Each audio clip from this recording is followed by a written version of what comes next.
नमः शिवाय। प्रभु जी, आज की कथा है महाभारत कथा श्रृंखला में आदि पर्व एपिसोड संख्या 23।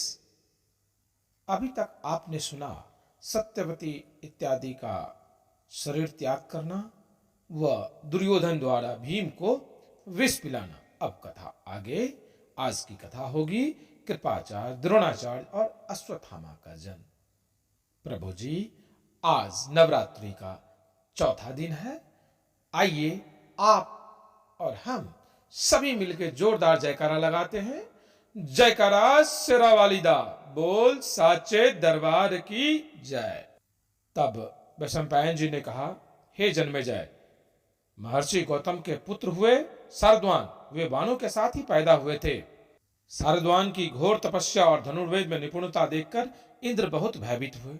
उन्होंने शारद्वान की तपस्या में विघ्न डालने के लिए जानपदी नामक देव कन्या भेजी।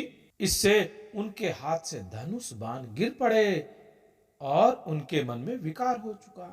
इसीलिए अनजाने में ही शुक्रपात हो गया।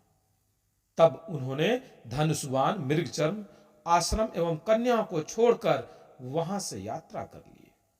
उनका वीर सरकंडों पर गिरा था, इसलिए वह दो भागों में विभक्त हो गया। उनसे एक कन्या एवं एक पुत्र की उत्पत्ति हुई। संयोगवश राजा शांतनु अपने दल बल के साथ शिकार खेलने हुए वहां निकले हुए थे। कृपावश होकर उन बालकों को उन्होंने उठा लिया और अपने घर ले गए। पालन पोषण किया तथा यथोचित संस्कार के बाद उनका नामकरण कर दिया। बालक का नाम कृप तथा बालिका का नाम कृपी रख दिए। बाद में शारद्वान जी शांतनु जी के पास आए और कुछ ही दिनों में कृप को सभी विषयों में परमाचार्य बना दिए। अब कौरव और पांडव सभी यदुवंशी तथा अन्य राजकुमार उनसे धनुर्वेद का अभ्यास करने लगे। जन्मेजय ने पुनः पूछा, हे भगवान, द्रोणाचार्य का जन्म कैसे हुआ, अश्वत्थामा का जन्म कैसे हुआ तथा द्रोणाचार्य का संबंध कौरवों से कैसे है, आप हमें विस्तार पूर्वक बताइए। तब वैशंपायन जी ने कहा, जन्मेजय, पहले युग में गंगा द्वार नामक स्थान पर महर्षि भारद्वाज रहा करते थे।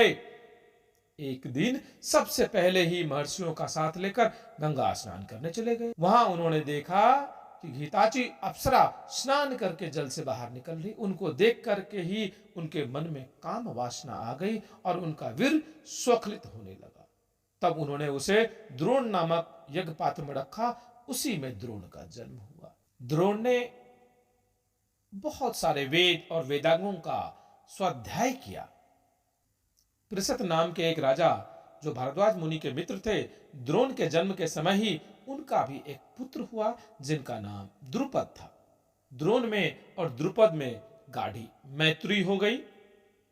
बाद में जब राजा पृषत का स्वर्गवास हो गया तो द्रुपद वहां का राजा बन गए और समय पश्चात द्रोण की शादी कृपि से हो गया।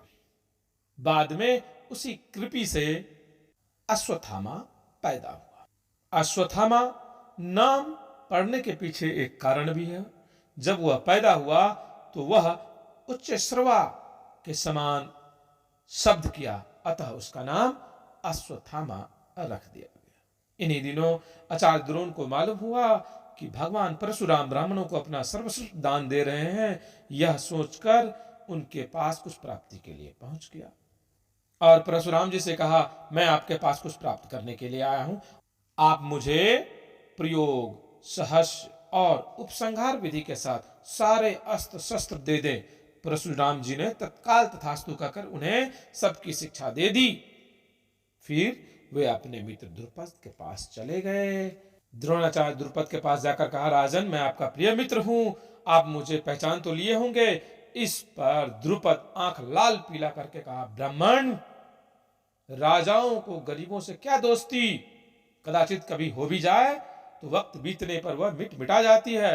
द्रुपद की बात सुनकर द्रोण के मन में बड़ा क्रोध उत्पन्न हुआ। उन्होंने मन ही मन निश्चय किया और कुरुवंश की राजधानी हस्तिनापुर की ओर चल दिया और गुप्त रूप से कुछ समय कृपाचार्य के घर पे निवास किया। एक दिन की बात है, युधिष्ठिर आदि सभी राजकुमार नगर के बाहर मैदान में गेंद खेल रहे थे, अचानक उनकी गेंद कुआं में गिर गया। कितने ही प्रयत्न करने के बाद जब वह गेंद नहीं निकाल पाए तो बगल में ही एक ब्राह्मण थे जो कि द्रोण थे, उनसे कहा कि आप हमारी गेंद निकाल दीजिए। तब द्रोण उन पे क्षत्रिय होने पर हंसे और बोले, तुम इतना भी नहीं जानते हो। और देखते ही देखते द्रोणाचार्य ने सीख के मदद से उनके गेंद को बाहर निकाल दिया। साथ में उन्होंने अपनी अंगूठी भी उस कुएं के नीचे फेंका था, वह भी बाहर निकाल लिया। यह सब देख राजकुमारों ने कहा, आश्चर्य, हमने तो ऐसी अस्त्र विद्या कभी नहीं देखी है। तब उन्होंने कहा कि आप कौन है, अपनी परिचय दीजिए। तो द्रोणाचार्य ने कहा, तुम लोग यह सब बात भीष्म जी से कहना, वो मुझे पहचान जाएंगे। राजकुमारों ने नगर में लौटकर भीष्म जी से सारी बातें कही। यह सुनते ही वो समझ गए ये द्रोणाचार्य है। तुरंत उन्होंने द्रोणाचार्य को लेने के लिए पहुंचे, स्वागत सत्कार किया, वह शुभ आगमन का कारण पूछा। द्रोणाचार्य ने कहा, भीष्म जी, एक दिन की बात है, गोधन के धनी ऋषि कुमार दूध पी रहे थे और छोटे छोटे बच्चे आटे पानी से अश्वत्थामा को ललचा रहे थे। यह सब देख मुझे बहुत ही क्षोभ हुआ।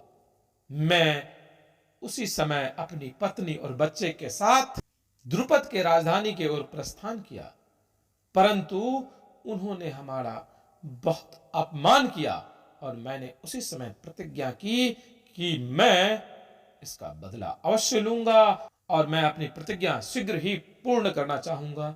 मैं गुणवान शिष्यों को शिक्षा देने के उद्देश्य से यहां आया हूं। आप मुझसे क्या चाहते हैं, मैं आपकी क्या सेवा करूं? भीष्म पितामह ने कहा, अब आप अपने धनुष से डोरी उतार दीजिए और यहां रहकर राजकुमारों को धनुर्वेद और अस्त्र की शिक्षा दीजिए। कौरवों का धन, वैभव और राज्य आपका ही है। हम सब आपके आज्ञाकारी सेवक हैं। आपका शुभ आगमन हमारे सभी के लिए अहोभाग्य है।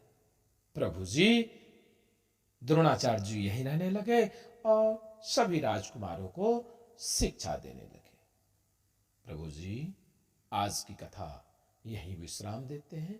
आगे की कथा पुनः आगे मिलते हैं अगली वीडियो में। तब तक के लिए ओम नमः शिवाय।